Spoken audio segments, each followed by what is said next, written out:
Hello students, आपका हमारे channel notes चर्चा पर स्वागत है। आज का टॉपिक है अलाउद्दीन खिलजी के आर्थिक सुधार, जो कि मोस्ट इम्पॉर्टेंट टॉपिक है। काफ़ी बार ये क्वेश्चन एग्ज़ाम में पूछा गया है, तो बिना किसी देरी के वीडियो को स्टार्ट करते हैं। अलाउद्दीन खिलजी के आर्थिक सुधार समझने से पहले हम समझते हैं अलाउद्दीन खिलजी कौन था। अलाउद्दीन खिलजी, जिसका समय काल 1296 से 1316 ई तक रहा, लगभग 20 साल तक उन्होंने शासन किया। एक महान इतिहासकार हैं अमीर खुसरो। उन्होंने अलाउद्दीन खिलजी को विश्व का सुल्तान, युग का विजेता, जनता का चरवाहा, इन सब की संज्ञा दी। एक दूसरे हैं यहीं पर मोहम्मद हबीब।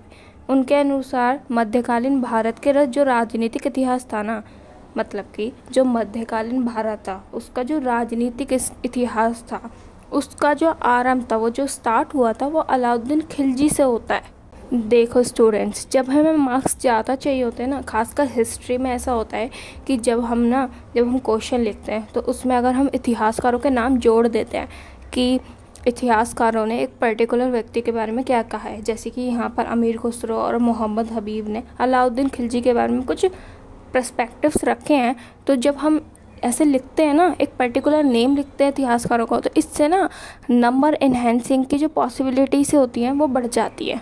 दिल्ली सल्तनत में खिलजी वंश के दूसरे शासक अलाउद्दीन खिलजी ने अपने शासनकाल के दौरान कई महत्वपूर्ण आर्थिक सुधार लागू किए।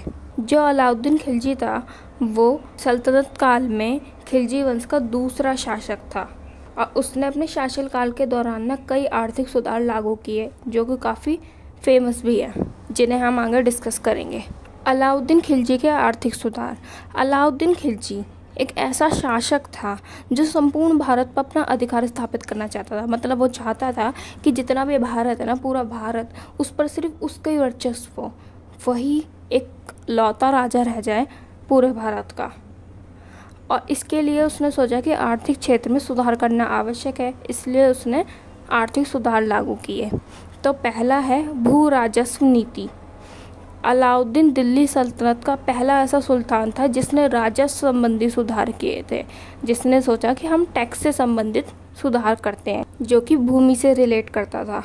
खिलजी द्वारा किए गए भू राजस्व सुधार।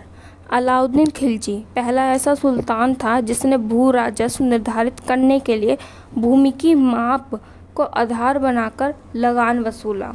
जो खिलजी था ना, अलाउद्दीन खिलजी, वो पहला ऐसा सुल्तान था जिसने भू राजस्व, जितना भी जो भूमि का टैक्स है, उसे निर्धारित करने के लिए, उसे लेने के लिए भूमि की जो माप होती है, जिसे ना पैमाइश भी कहा जाता है, उसको आधार बना दिया कि भाई बेसिकली जो भूमि की जितनी भी माप होगी उसके अकॉर्डिंग हम जो टैक्स है उसे लेंगे। खिलजी ने मध्यस्थ वर्गों को भी भू राजस्व देने के लिए जोर दिया, जिस तरीके से जो आम जनता होती थी वो दिया करती थी। राजस्व वसूली के लिए कर्मचारियों को नियुक्त किया जाता था। जितना भी राजस्व लेना था उसके लिए कर्मचारियों को नियुक्त किया गया था। अब नेक्स्ट हमारा जो सुधार है वो है कर सुधार। अलाउद्दीन खिलजी अपनी कुशल राजस्व संग्रह प्रणाली के लिए प्रसिद्ध था।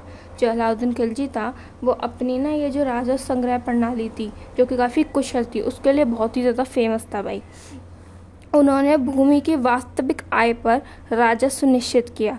उन्होंने डिसाइड किया कि जो भूमि पर जितनी भी आय हो रही है ना, उस पर राजस्व निश्चित किया। मतलब कि जो हमारी लैंड है, मतलब कि भूमि, उस पर जितनी भी एक्चुअल इनकम हो रही है ना, उसके अकॉर्डिंग टैक्स वसूलना, राजस्व लेना, वो था। ऐसा करने का जो उद्देश्य था वो ये था कि जो कर संग्रह है ना, उसे सुव्यवस्थित करना। मतलब कि जो कर संग्रह है वो अच्छे से होता रहे, उसमें कोई रुकावट ना आए, और जो भ्रष्टाचार हो रहा था ना उसे समाप्त करना। अलाउद्दीन खिलजी ने फसल पर नकद भू राजस्व की मांग की। मतलब वही सेम कि भूमि की जो वास्तविक आय थी उस पर राजस्व वसूला, है ना, जो अभी हमने डिस्कस किया वही सेम है। और फिर खिलजी ने पूरा राजस्व नकदी में वसूला, सेम लाइन है। Let's move ahead next point. अगला सुधार है बाजार नियंत्रण या विनियमन। अलाउद्दीन ने रोज़मर्रा में जितनी भी चीज़ें प्रयोग में लाई जाती थी, मतलब जितनी भी चीज़ें थी जो यूज़ की जाती थी, चाहे वो अनाज हो, पशु हो, वस्त्र हो, या जितनी भी चीज़ होती थी, उन सभी की जो कीमत होती थी ना, उसे नियंत्रित कर दिया था। मतलब कि उसे निर्धारित कर दिया था खुद डिसाइड कर दी थी एक कीमत। इसे ही ना मूल्य निर्धारित पद्धति या बाजार नियंत्रण कहा जाता है। अलाउद्दीन की जो ये बाजार नियंत्रण व्यवस्था थी, इसके बारे में हमें जानकारी बढ़ने की जो पुस्तक है ना तारीख़ फ़िरोज़ शाही, उससे मिलती है। अब आपने ये पॉइंट ज़रूर डालिएगा कि बर्नी की पुस्तक तारीख़ फ़िरोज़ से मिलती है।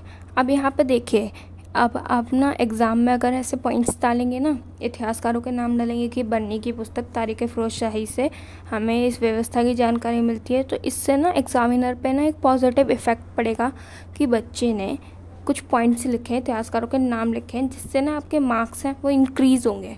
इस व्यवस्था में जो अलाउद्दीन था, उन्होंने अनाज की कीमत, वस्त्रों की, पशुओं की, दास दासियों की या प्रतिदिन प्रयोग में आने वाली जितनी भी वस्तु होती थी ना, जितनी भी चीज़ें होती थी, उन सब के मूल्य ना निर्धारित कर दिए थे, खुद डिसाइड कर दिए थे।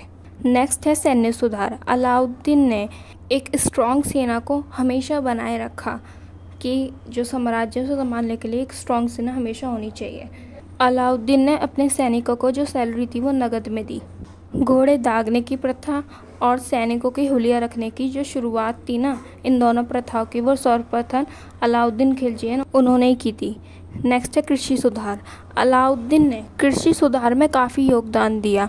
उन्होंने क्या किया, उन्होंने कृषि का जो उत्पादन था, जो उसकी प्रोडक्शन हो रही थी, उसे बढ़ावा दिया, किसानों को सपोर्ट किया, उन्हें प्रोत्साहित किया कि जो बढ़ती आबादी है ना, उसके लिए स्थिर और पर्याप्त खाद्य आपूर्ति उसे सुनिश्चित करने का प्रयास किया। मतलब कि जितनी भी आबादी है और जो आबादी बढ़ रही है, उन सभी के लिए लंबे समय तक जो खाने की आपूर्ति है ना, पर्याप्त आपूर्ति, सफिशिएंट, उसे सुनिश्चित करने का प्रयास किया कि सभी को अच्छे से खाना प्राप्त हो।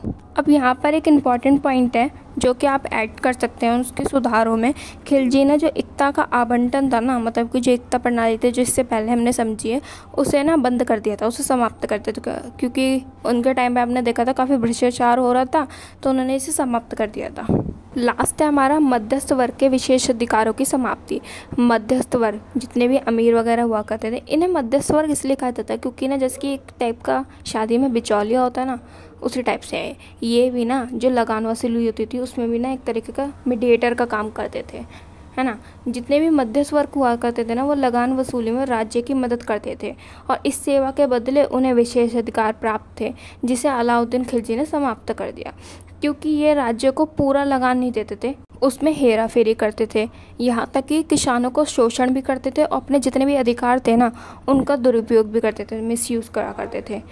तो आज की वीडियो बस यहीं तक थी। अगर आज की वीडियो आपको समझ आई हो और वर्थ इट लगी हो तो वीडियो को प्लीज़ लाइक करें, शेयर करें और हमारे चैनल को सब्सक्राइब करें। Thank you for watching.